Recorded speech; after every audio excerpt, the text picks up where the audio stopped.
وَإِنَّ لَكُمْ فِي الْأَنْعَامِ لَعِبْرَةً، اور بے شک تمہارے لیے مویشیوں کے اندر عبرت ہے، یعنی اس سے نصیحت پکڑو۔ اللہ نے کتنی بڑی دولت دی ہے یہ مویشی۔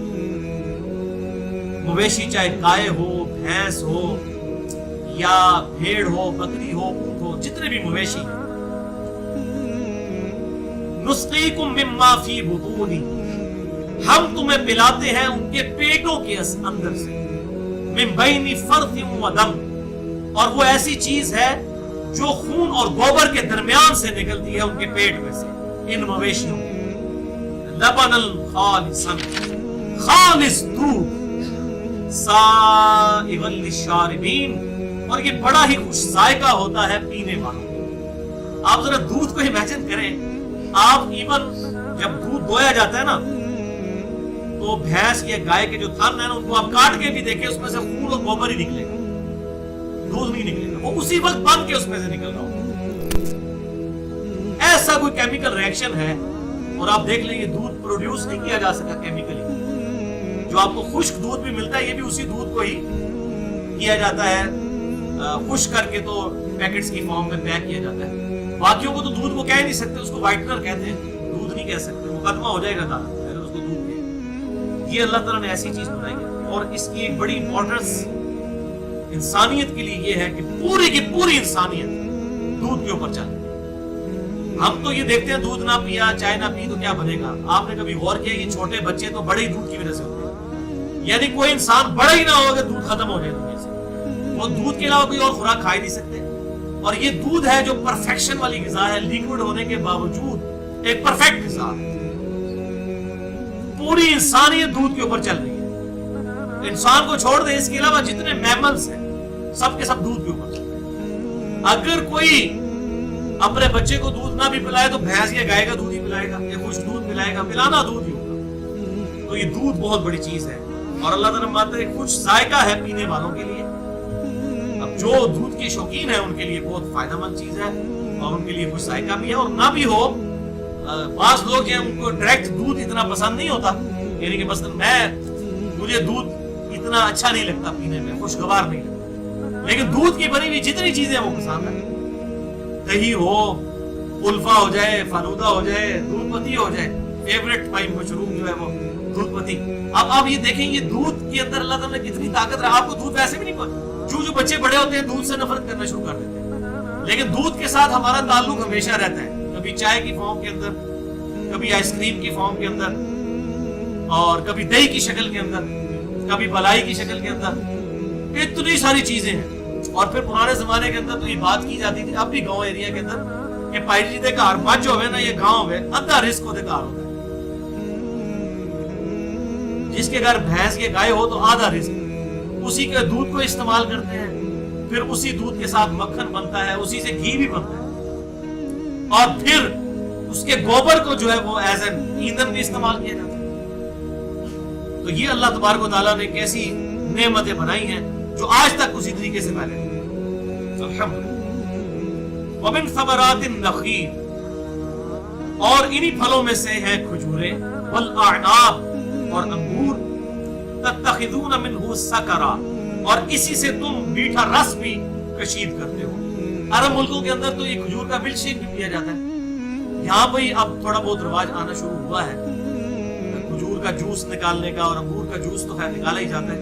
تو اللہ تعالیٰ فرماتا ہے یہ اب کھجور آپ دیکھیں اس کے اندر اللہ تعالیٰ نے کتنی کیلوریز رکھتی ہے، یعنی آپ 2 روٹیاں کھا کے جتنی کیلوریز حاصل کرتے ہیں ایک کھجور سے حاصل ہو جاتی ہے، اور یہی حکمت ہے کھجور کے ساتھ روزہ افطار کرنے کی، یعنی فوراً آپ کو ایک دم انرجی مل جائے، کیلوریز آپ کی پوری ہو جائے۔ 2 روٹیاں کھا کے جتنی کیلوریز آپ کو ملتی ہیں ایک کھجور سے ملتی ہے۔ تو کھجور کھانا سنت ہے، اور سنت میں حکمت بھی ہے، اور رزقاً حسنا، اور یہ پاکیزہ رزق ہے اللہ کی طرف سے، کھجور ہو یا انگور ہو۔ ان فی ذلک لآیات لقوم یعقلون، اور بے شک اس میں بھی ہماری قدرت کی نشانیاں ہیں ان کے لیے جو اپنی عقل استعمال کرنا چاہیے۔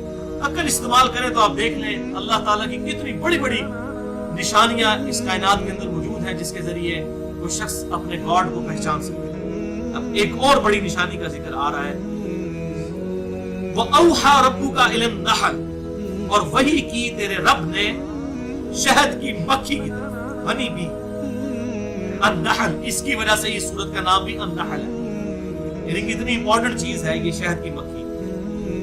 تو اللہ تعالیٰ فرماتا ہے کہ ہم نے شہد کی مکھی کو وحی کی ہے، اس کے دل میں یہ بات ڈال دی، تو تمہارے رب نے شہد کی مکھی کے دل میں یہ بات ڈال دی ہے، ان اتخذی من الجبال بیوتا، کہ تو پہاڑوں کے اندر اپنے چھتے بنا،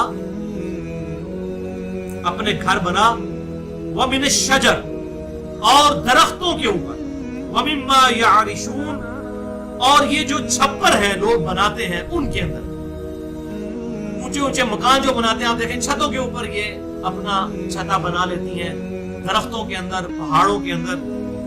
ابھی پہاڑوں کا ایکسپیرینس انہی لوگوں کو ہے جو کہ جا کر جنگل سے شہد وغیرہ تلاش کرتے ہیں۔ ثم کلی من کل الثمرات، اور پھر تو رس چوس ہر طرح کے پھلوں کا، فسلکی سبل ربک ذلولا، اور اس کے بعد اپنے رب کی جو آسان کردہ راہیں ہیں ان پر چل۔ اب یہ بڑی سائنٹیفک چیز ہے، یہ آج ڈسکور ہوئی ہے کہ یہ شہد کی مکھی کئی کلومیٹرز دور تک چلی جاتی ہے پھولوں کا اور پھلوں کا رس چوسنے کے لیے، لیکن پھر اپنے چھتے میں واپس آ جاتی ہے۔ یہ ایسی راستے اس کے لیے ڈیفائن ہوئے ہیں کہ یہ جب جاتی ہے جس راستے سے، اسی راستے کو ڈیٹیکٹ کرتی ہوئی واپس بھی آ جاتی ہے، یعنی ایسی کوئی ویوز نکلتی ہیں جس کو یہ ڈیٹیکٹ کرتے ہیں، اور یہ اسی کی طرف اشارہ ہے کہ اللہ تعالیٰ فرماتا ہے کہ شہد کی مکھی ہم نے تیرے دل میں یہ بات ڈال دی ہے کہ تو پھلوں کا رس چوس اور اپنے رب کی آسان کی ہوئی راستوں کے اوپر چل۔ اب یہ بات کرنے کی ضرورت تو کوئی نہیں تھی، اتنے کافی تھا رس چوس اور واپس آ جا۔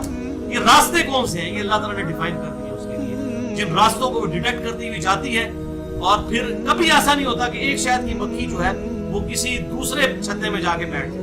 اس کے اوپر آپ اگر نیشنل جغرافی کو ڈسکوری چینل کے اوپر اور اینیمل پلانٹ کے اوپر آپ دیکھیں تو آپ کو پتہ چلے گا کہ یہ اللہ تبارک و تعالیٰ کی قدرت کا کتنا بڑا شاہکار ہے۔ یخرج من بطونها شراب مختلف، اور اس کے پیٹ سے نکلتا ہے شربت مختلف رنگوں والا، فیہ شفاء للناس، جس کے اندر لوگوں کے لیے شفا موجود ہے۔ شہد کے اندر جو اس کے پیٹ سے مختلف رنگوں کا نکلتا ہے، ہر علاقے کی مکھی کا ڈیفرنٹ مختلف کلرز ہوتے ہیں، بعض ڈارک براؤن کلر کا ہوتا ہے، بعض لائٹ کلر کا ہوتا ہے، بعض دیار کلر کا ہوتا ہے، مختلف ہوتے ہیں۔ تو اللہ تعالیٰ فرماتا ہے اس کے اندر ہم نے شفا رکھ دی ہے لوگوں۔ اس سے یہ بات پتہ چلی کہ اللہ تعالیٰ نے اسباب کے ساتھ دنیا کو جوڑا ہوا ہے، یعنی شہد کے اندر شفا اللہ نے رکھی ہے۔ اب یہ کوئی شرک نہیں ہے کہ کوئی کہے کہ شہد کے اندر شفا ہے، شفا دیتا تو خدا ہی ہے، اللہ ہی دیتا ہے، لیکن اس نے ذریعہ بنایا ہے۔ اس طرح دوائی کا استعمال کرنا سنت ہے۔ میں ان فنیٹکس کا رد کر رہا ہوں کہ جو اسباب اختیار کرنے کو توحید کے منافی سمجھتے ہیں۔ یہ توحید کا ہی تقاضا ہے، اللہ ہی نے اس شہد کے اندر شفا رکھی ہے۔ اور آپ اس حدیث کو بھی یاد کر لیجئے، بخاری اور مسلم کی متفق علیہ حدیث ہے کہ ایک صحابی آپ صلی اللہ علیہ وسلم کی خدمت میں حاضر ہوئے، انہوں نے کہا یا رسول اللہ صلی اللہ علیہ وسلم میرے بھائی کا پیٹ خراب ہو گیا۔ آپ صلی اللہ علیہ وسلم نے فرمایا اسے شہد دو، شہد دیا اور خراب ہو گیا۔ اس نے آگے پھر کہا یا رسول اللہ صلی اللہ علیہ وسلم میں نے شہد دیا ہے لیکن تب یہ سنبھل نہیں رہی، مزید بگڑ رہی ہے۔ تو آپ صلی اللہ علیہ وسلم نے فرمایا کہ شہد دو اور شہد دو۔ دوسری دفعہ بھی اس طرح ہوا، تیسری دفعہ پھر آیا تو آپ نے فرمایا کہ تیرے بھائی کا پیٹ جھوٹا ہے، اللہ کا کلام سچا ہے، شہد کے اندر شفا ہے اور شہد دے۔ جب انہوں نے تیسری دفعہ شہد دیا یا چوتھی دفعہ تو اللہ تعالیٰ کی طرف سے شفا ہو۔ تو شہد کے اندر شفا ہے اللہ تعالیٰ کی طرف سے، اینٹی سیپٹک بھی ہے یہ، یعنی اگر کسی زخم کے اوپر لگا دیا جائے تو وہاں بیکٹیریاز اور جرمز پرورش نہیں پا سکتے، جس طرح نمک ہے۔ اس طرح اللہ تعالیٰ کی قدرت کی بہت بڑی نشانی ہے شہد۔ ان فی ذلک لآیۃ لقوم یتفکرون، لیکن ان قدرت کی نشانیوں کے اندر انہی لوگوں کے لیے عبرت ہے، انہی کے لیے نشانیاں ہیں کہ جو اپنی عقل استعمال کرنا چاہیں، غور و تفکر کریں۔ عقل نہ ہوئے تو بھائی جی موجے ہی موجا اپنی مرضی کی زندگی گزارو، لیکن عقل ہوئے تو سوچے ہی سوچا۔ جس کو عقل ہوگی تو وہ سوچے گا کہ بھائی نہیں، مجھے اگر کسی نے میری مرضی کے بغیر